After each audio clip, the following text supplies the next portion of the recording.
उनका नज़रिया बदला नहीं है, बल्कि और उनके जो मेरे प्रति जो भाव है वो और ज़्यादा बढ़ गया है।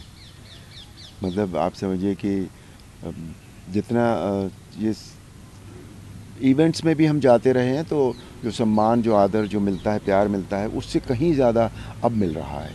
मेरी जो छवि है वो ठीक है कि वो राम जी से जुड़ी है, लेकिन फिर भी मेरी छवि जो बहुत बहुत क्लीन है, बिल्कुल एक ऐसा इंसान जो ईमानदार है, एक ऐसा इंसान जो सच बोलता है।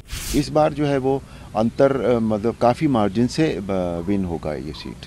I am very sure about it. Campaigning बहुत अच्छी चल रही है, जनसंपर्क हो रहा है और बहुत प्रेम, बहुत आदर मिल रहा है और चुनाव के प्रति लोगों में बहुत उत्साह है।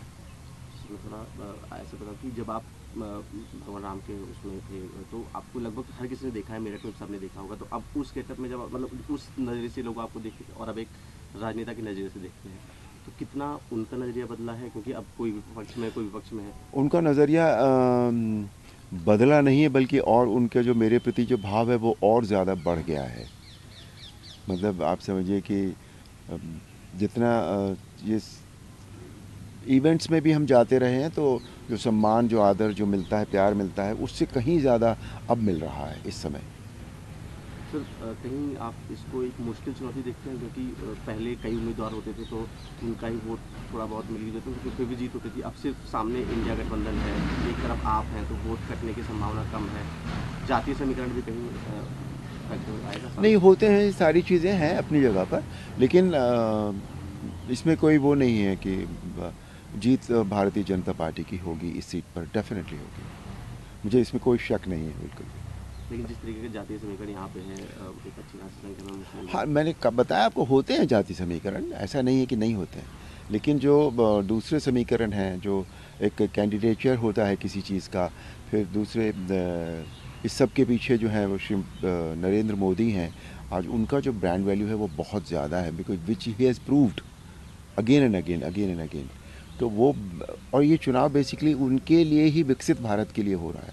अब जाति समीकरण होने के बाद भी अगर कोई विकसित भारत के बारे में न सोचे, तो मुझे नहीं लगता कि जनता उसको उस तरह से देख पाएगी। जनता को भी पता होता है कि कौन देश के बारे में बात कर रहा है, कौन नहीं कर रहा है ना। तो वो एक फैक्टर है। और भारतीय जनता पार्टी का अपना ट्रैक रिकॉर्ड इतना अच्छा है, अकेली ऐसा दल है जो राष्ट्रवाद की बात करता है। और फिर तीसरा मैं कैंडिडेट, तो मेरी जो छवि है वो ठीक है कि वो राम जी से जुड़ी है, लेकिन फिर भी मेरी छवि जो बहुत बहुत क्लीन है, बिल्कुल एक ऐसा इंसान जो ईमानदार है, एक ऐसा इंसान जो सच बोलता है। तो ये सारी चीज़ें, सारे फैक्टर्स हैं, तो इसलिए मुझे कोई भी इसमें वो नहीं है, डाउट नहीं है कि जीत जो है वो हमारी होगी, कोई डाउट नहीं है इसमें। तो जब आप लोगों से पिछले जो है लगभग एक दशक से तो बीजेपी यहाँ पे है ही, उन्होंने बहुत काम भी किया होगा, आप उनको बताते होंगे।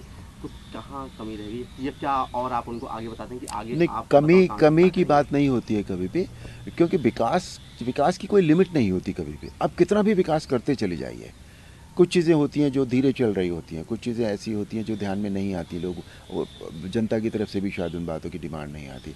तो विकास एक ऐसा शब्द है जो चारों तरफ, जब हर दिशा में, हर चीज़ में विकास होता है, तब उसे पूर्ण विकास माना जाता है।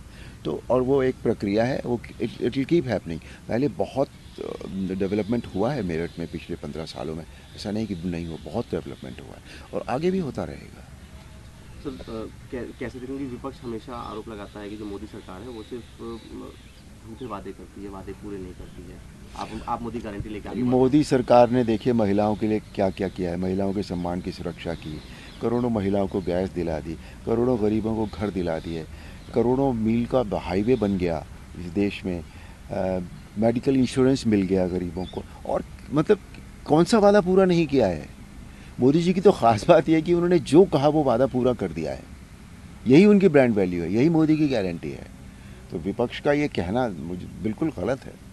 एक आखिरी सवाल सर, जब हम पहले देखते थे 2014 में जब बीजेपी जीती थी तो करीब 2 लाख कुछ वोटों से जीती थी। पिछली बार जब बीजेपी जीती तो महज कुछ हज़ार वोटों से जीती। तो ये अंतर कम होना कहीं मुश्किल आता है आपके लिए, कहीं आपके लिए चैलेंज क्रिएट करता है? नहीं, ऐसा नहीं है बिल्कुल भी। इस बार जो है वो अंतर मतलब काफ़ी मार्जिन से विन होगा ये seat. I am very sure about it. और कितनी सीटें देख रहे हैं पूरे देश में, एनडीए की या बीजेपी की? नहीं, 400 पार मोदी जी ने कहा है, और पूरा देश इस बात को मान रहा है कि यस 400 पार होगा।